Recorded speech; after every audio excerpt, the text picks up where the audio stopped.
But اس کے بعد وہ پیسہ انہوں نے کہا میں واپس پاکستان بھجوا رہا ہوں سپریم کورٹ کے اکاؤنٹ میں.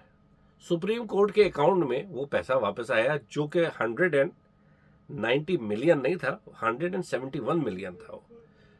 وہ اکاؤنٹ میں آیا. سپریم کورٹ نے کیا کیا, اکاؤنٹ میں آنے کے بعد اس کو ایک انویسٹمنٹ کمپنی کے اندر دے دیا, اس کو انویسٹ کر دیا. اب آپ اندازہ کریے کہ وہ انویسٹمنٹ کمپنی نے اس میں سے پروفٹ بنایا.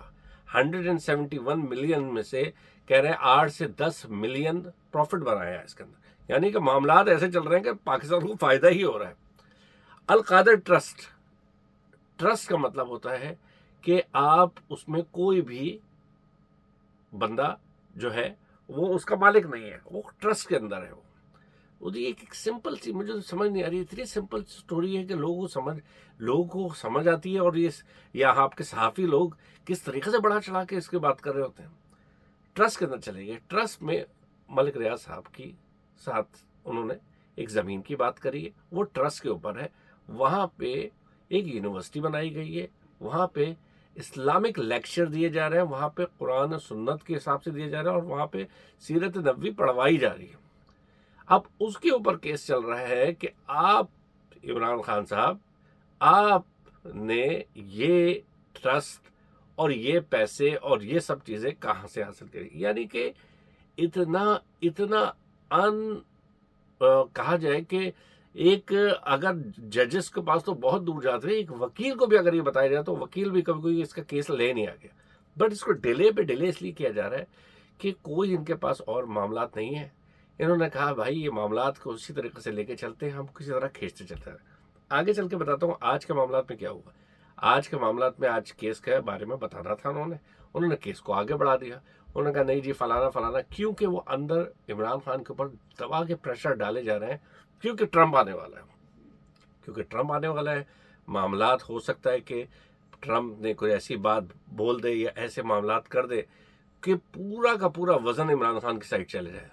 تو یہ کیا کریں گے, یہ کہتے ہیں بھائی جان ہاتھ جوڑ کے پاؤں توڑ کے بھائی جان معاف کر دو, یہ کیس بھی آپ کا فارغ کر دیں گے, سب کیس فارغ کر دیں گے. ہماری جو فوج کی بے عزتی ہو چکی ہے, فوج پاکستان کے اندر جتنی بدنام ہو چکی ہے, جتنا پاکستانی جو پیچھے کھڑے ہوتے تھے وہ اب نہیں کھڑے ہوتے ہیں. معاملات اس کو ختم کروا دیں, اس کو کسی طرح ختم کرا دیں, ہم کو ٹائم دے دیں, ہم الیکشن کرائیں, آپ آ جائیے پھر, اور اتنی دن میں یہ اپنا فوجی فاؤنڈیشن اور سب چیزیں چلتی رہیں. معاملات صرف ادھر چل رہے ہیں.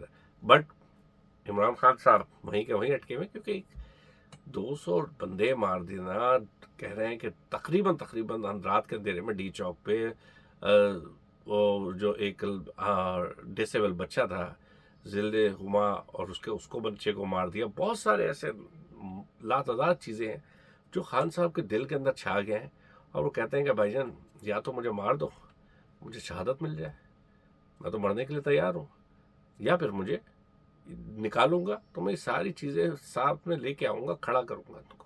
اور اسی معاملات کے اوپر اس ٹائم کے اوپر نہ زرداری نہ نواز شریف. زرداری صاحب جب تک بائیڈن تھا وہ بہت اچھلتے تھے, آج کل آپ دیکھیں کوئی بیان نہیں آئے گا زرداری صاحب کا, کیونکہ بائیڈن گورنمنٹ پوری پیچھے ہو گئی ہے. اور ادھر ایک اور چیز آ رہی ہے کہ 22 تاریخ کو جو ہے اس ٹائم کے اوپر ایک سینٹ کا یو ایس کے اندر الیکشن ہونے جا رہا ہے. یعنی کہ یو ایس کی سینٹ کے اندر ایک معاملات ڈی چوک اور تمام معاملات کو اٹھا رہے ہیں. اس کے بارے میں اگلے ویلاگ میں بات کروں گا, کیونکہ اگلا ویلاگ جو ہے وہ اسی سلسلے کے اندر ہی ہے کہ کس معاملات کی طرف جا رہا ہے. بٹ جہاں تک القادر ٹرسٹ کے اوپر ہے, عمران خان کو 10 سے 12 سال کی سزا انہوں نے لکھ دی ہے, یہ کروانی ہے انہوں نے. بٹ کیونکہ بائیڈن کی ڈونلڈ ٹرمپ کی رخ نہیں دیکھ پا رہے ہیں کہ کس طرف بیٹھے گا, اس لیے وہ رک گئے ہیں ابھی. وہ اسی لیے اگلا آگے انہوں نے بڑھایا ہے, صرف اس وجہ سے کہ بائیڈن گورنمنٹ آگے کیا بیان دے گی.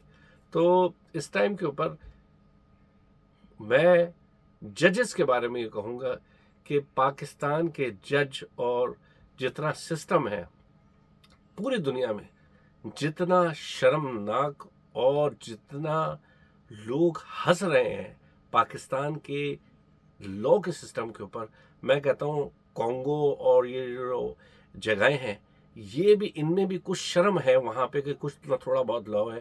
اور پاکستان کے ججز اور پاکستان کا لا اس ٹائم پہ دنیا کے اندر شرمناک ترین حصے میں پہنچ گیا ہے کہ ان کی کوئی قدر نہیں ہے، ان کی کوئی وجہ نہیں ہے، صرف پیسہ اور طاقت. پاکستان کے اندر لا ہے، جس کے پاس پیسہ ہے، جس کے پاس طاقت ہے، وہی اس ٹائم کے اوپر پاکستان کے اندر لا. باقی لا نہیں ہے، وہ خود لا ہے، وہ خود لا بنوا بھی سکتا ہے اور خود لا اپنے آپ کو لا کہہ کے ہر کام بھی کر سکتا ہے. میں اپنا اور دیکھنے والوں کو بڑا خیال رکھیے گا، اور نیکسٹ ویلاگ کے اندر ڈیفینیٹلی بات چیت ہوتی ہے، اور ہم لوگ لائیو ان شاء اللہ تعالیٰ عن قریب لائیو شوز پھر سے سٹارٹ کریں گے، اور اس کو بھی دیکھنا نہ بھولیے گا.